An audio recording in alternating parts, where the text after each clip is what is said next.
Hello everyone and welcome to another edition of Fly with Pilot Bob.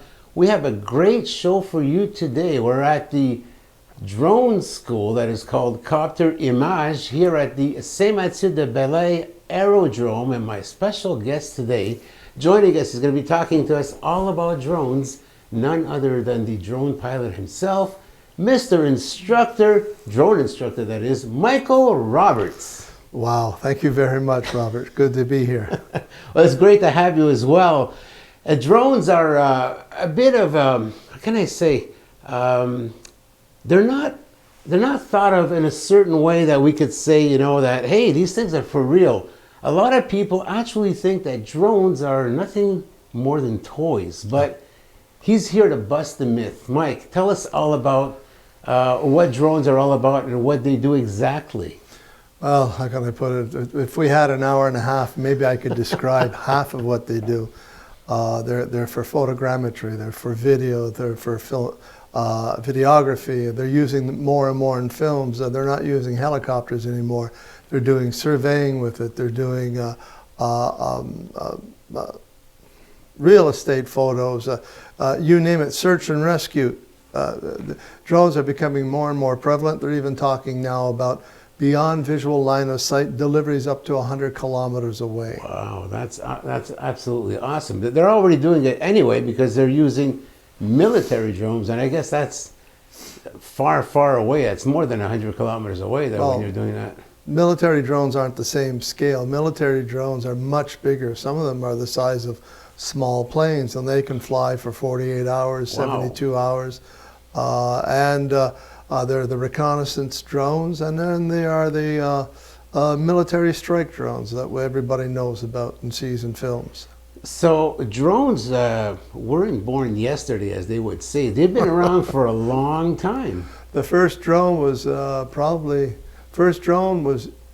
tried in 1919. It was a full-size plane. Wow. It was done by the British. They put controls, and they wanted to see if they could fly planes without having to risk men, or if that men could be back. So it's been around for a long time. Well, it's too bad because the war ended in 1918. It's just if they would have invented it maybe a couple of years earlier, then we could have had a lot less loss of life. Possibly, but that's just technology. Don't forget, today we have Bluetooth, we have satellites and everything else. Back then, flying was novel. Wow. They didn't have parachutes during the First World War. Ooh. Remember that. So think about that. I guess the step must have been really high, right? Yeah, it was a killer. So, Mike, listen, we're going to go back to our drones. We're going to get away from the military drones right now. So let's talk about the everyday drones that we see there. If someone wants to take some classes and besides recreational purposes, can someone earn a good living being a drone pilot? All right, I'll give you an analogy. It's like somebody who does woodworking at home. Can he make a good living? It depends on how good he is. It depends on how much he sells himself if he goes out and he gets the clients. All right? Can he make a good living? Yes, but like anything else, you have to work at it. Exactly. It's, remember the definition of genius? It's 1% intelligence and 99% perspiration. You know, so we have to work at it. Why is it that becoming a drone pilot requires so much training, and how long does it take to be a good drone pilot after taking the course? Okay, fine. I'll give you a little bit of background. In 2019, June 1st, Transport Canada came out with rules and regulations for drones. Before that, it was kind of the Wild West. Everybody was doing pretty well what they wanted. Nobody knew the rules because basically there weren't very many rules and they weren't set, there were no guidelines. Transport Canada said, look, you want to fly a drone, you have to know a lot of what a pilot knows in the way of rules and regulations. And don't forget, under Transport Canada rules and regulations, we are considered pilots. So we have to answer to the same rules and regulations, like no drinking 12 hours before a flight. Oh. We have to be safe. We have to, if we're flying in a controlled zone, let's say a Class C near an airport, well then what we have to do is get permission We have to make a flight plan with NavDrone Canada. We have to ask permission. We might have to contact the tower, and we have to have a safety plan. We have to have, first of all, our plan, our safety plan, and an emergency plan in the case of, let's say, a flyaway. So why is it that becoming a drone pilot requires training? Well, first of all, Transport Canada, there are two classifications. There's basic operations. That's for somebody who just wants to fly a drone that's 250 grams or more. Mm-hmm. And they are restricted. But if you want to do any kind of commercial operations, well, then you need your advanced operations so you can fly in controlled zones. For that, Transport Canada set down rules and regulations that we're considered pilots by Transport Canada. So we have to know the rules and regulations for traffic circuits around aerodromes or airports. We have to know where we can fly, who to contact. We also have to know how high we can fly. There's a maximum flight altitude. There's also the factor that we have to be able to make flight plans and submit them to NavDrone Canada. The flight plans include the plan itself, what we want to do, our mission, a safety plan, and an emergency plan, who we contact and everything else. So that's all there. Don't forget, we are considered pilots by Transport Canada. So anything that happens, it rests on our shoulders. So you have a major responsibility. We do. Don't get me wrong, it's a lot of fun, but there's a lot of stress there too. There's a lot of conscientious flyers who want to do good. Any pilot who's worth his salt, whether I'm talking airplane or drone, wants to obey the rules, knows the regulations, and tries to do it as safely as possible. So here at KoptR Image, are your courses in French only, in English only, or you have multiple languages? Well, we have two languages here in Quebec. We teach in English, we teach in French. We have our flex courses that are given online. Those can be done in English or French. Our guidebook is, which is over 800 pages, wow, is in French or English. And we have in-course or in-class courses, and those are also given in English and French. So in order for you to become a drone instructor, how much training did you have to undergo? To become a drone pilot, well, I took the course back before there was any law.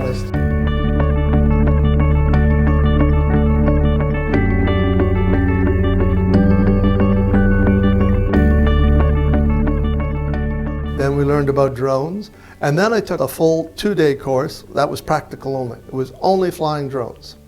And I had flown drones before, but I had a lot to learn. We learned about battery safety. We learned about assembling the drone, attaching the propellers, when to take off, what to look for, site survey. So if I would say probably I put in 3 or 4 weeks before, a full 3 or 4 weeks, we're talking 40-hour weeks, before I could teach a person that I could say that I was a teacher. And that was a lot of studying too at home, not just at the job, as we say. So for someone who's taking a drone in his hands for the very first time, starts flying the drone, how difficult is it to learn to fly the drone? Because obviously you're going to be flying this way, but you got to bring that drone back the other way. And what happens is you stay where you are. You just can't turn around. The inputs become inverted. So how difficult is it for the student to become accustomed to that? Well, okay, first off, when we start off with maneuvers that the drone is always pointing in one direction. All right, we keep it nice and simple. Exactly. All right, the KISS principle here, keep it simple, Sam. It works. It's just rule number 1. And then as the day goes on, we start off with simple exercises. The first exercise is, what are the controls? We take off and we land. That's it. Then after that, doing a simple square with the drone, the nose pointed always out. And then after that, we'll change and we'll go slightly angled off. We'll go inverted so that the person knows what to do when the drone is there. We go step by step. We don't just say, here, fly up to 200 feet altitude and then bring it back. No, no, no, no. We're doing exercises, and sometimes they may seem tedious. But don't forget, there's a factor of there's stress, there's nervousness. So the one thing I tell my students is slow is steady, steady is fast. It sounds, and that's something that the military uses. Slow is steady, steady is fast. That way they don't make any mistakes. And if they have to correct themselves, because they're not going fast, they can stop immediately. And we avoid accidents. So how many types of drones are there out there? We'll go into classifications. There's the micro drones. So those are the really small ones. Then there are I call them toy drones, something you can pick up at stores.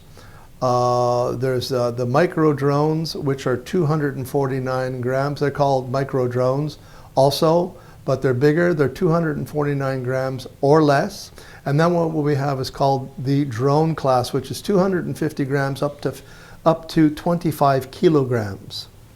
And those drones are the ones that have to be registered and you need a license to fly. That's why the micro drones, or the minis as we call them, are so popular. You don't need any type of registration. First of all, they don't have to be registered. Two, you don't have to have any kind of license for them. This is a question a lot of the audience members are going to ask. Okay. It's inevitable. I know the answer. Of course, you know the answer. And here goes. Why is it that drones do not record audio? That's a really, really good question. And the simple answer is all you'd hear is the propellers going, and it would, there's no sound.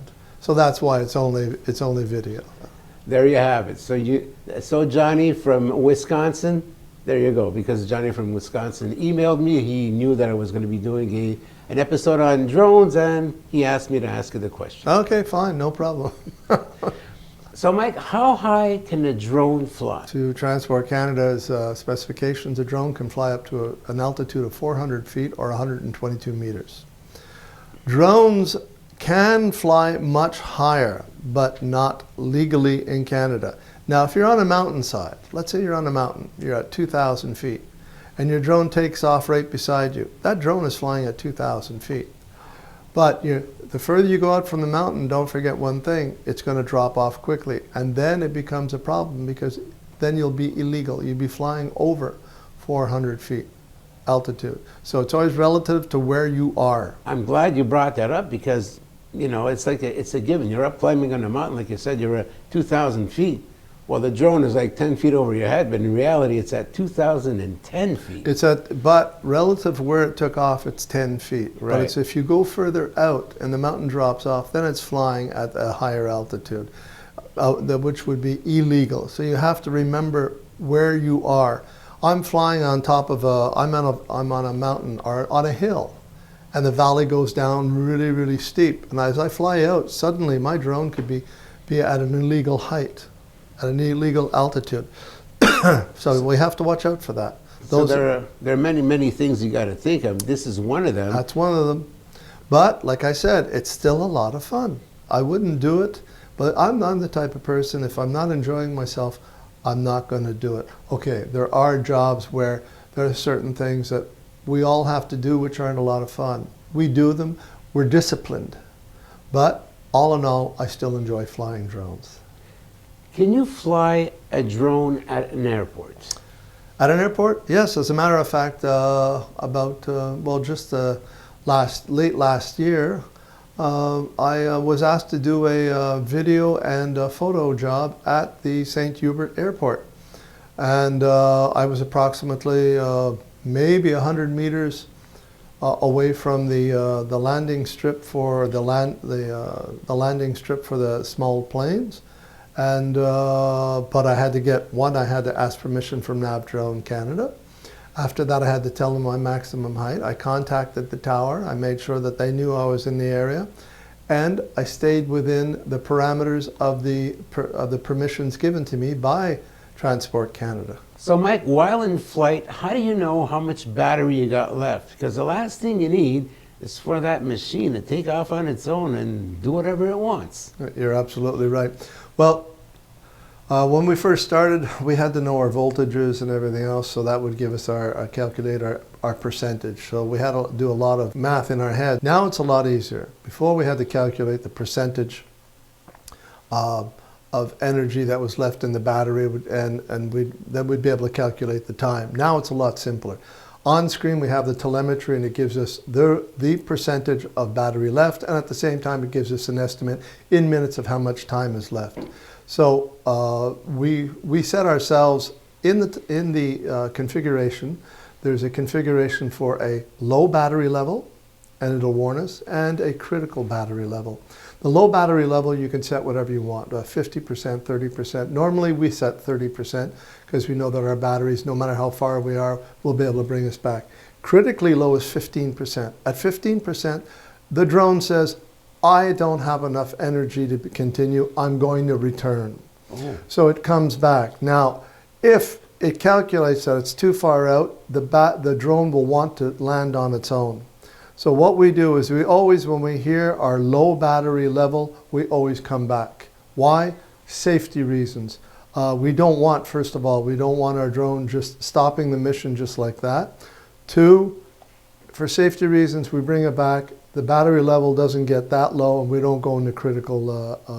We don't go to the critical level. We have three configurations. We have return to home, we have hover, and we have landing. If it hovers, it's going to come down anyways. Landing, if you're over a lake, that's not a good place to land. No. Especially if your drone is not an amphibious. It'll go down real quick. They do have amphibious drones. They do have amphibious drones, but the drones we're using 100% of the time are land drones, or drones that you need a landing pad. So what I do is I always tell my students, in 99.99% of the time, return to home. They come home, they'll land automatically on the landing pad. But you don't wait until you get to that critical level. So if someone wants to sign up at your school, what's the procedure? Do they need prerequisites? Do they have to have like a certain knowledge of mathematics, or just anybody can walk in here just with the desire to become a drone pilot for the right reasons? I think that's pretty well it. Just the right reasons, the desire, the want to learn. A lot of people are surprised at how much they have to know of aviation rules and regulations to get their license, all right? And first of all, we at KoptR don't give that test. It's online. It's an open book exam, but there's so much to know. You have to know traffic circuits. You have to know rules and regulations for taxiing around airports. You have to know the different classification of airspaces. You have to know where you can fly. You have to know how high you can fly. You have to know, it goes on and on. So that's why it's a 4-day, 8-hour-a-day course. It's very, very dense, and there's a lot of studying at home. We also give exercises. We provide all of that for the students so that when they're ready to do the exam, they can do it online. Because for an exam online, your Advanced Operations Certificate, it's 80% you have to get. You have 50 questions, you have 1 hour. And at the end of the hour, the computer turns off and you get your answer right away, whether you finished all of your questions or not. So this is as of February 2024, because maybe a couple of years down the line, they might change that. The rules and regulations have been there since 2019, June 1st.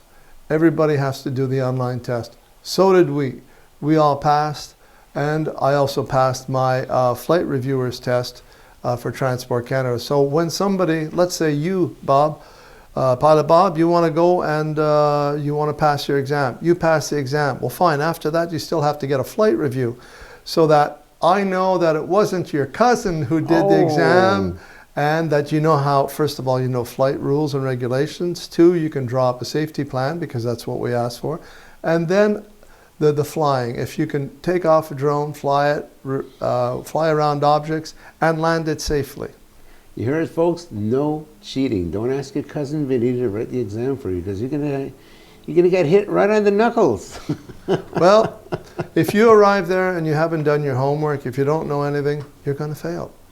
And that's as simple as that. I don't like failing people, but I've done it. Why? Because for safety's sake, I don't want them flying around if they don't know the rules and regulations. So if someone wants to take classes over here, do they have to be present, or can they also take them online? That's one good thing about our school, is we have 2 different methods. We can do it online, and then the students have a 4-hour course, the first course. Then usually they'll read the next 3 or 4 chapters, and we'll review it. And it's I'm there. It's not just online and they check the questions. I'm there to answer the questions, because if they don't understand something, the information has to be given out. And it's 4 courses, and the last course is a full day, online or in class. Absolutely fantastic. So that's great. So if you can't make it in person, you could do it online, but actually the practical exam, they'll have to be right here. They'll have to be present for the practical exam. No, the practical exam they do at home, online, on the computer. It's all with Transport Canada. It's not with us. Mike, time flies when you're having fun. Thank you so much for joining us today and sharing this wealth of knowledge with us. You're most welcome. And we also would like to thank KoptR Image as well for hosting us at their facilities. Folks, we got some great news. KoptR Image is offering all new students a 15% discount. All you got to do is put that promo code that's on your screen right now, put that into the email and say that you watched this episode of Pilot Bob along with drone instructor Michael Roberts. And on behalf of myself, Michael Roberts, and the whole production team here at Fly with Pilot Bob, thank you so much, and until next time. Thank you very much. Thank you, folks. Be safe.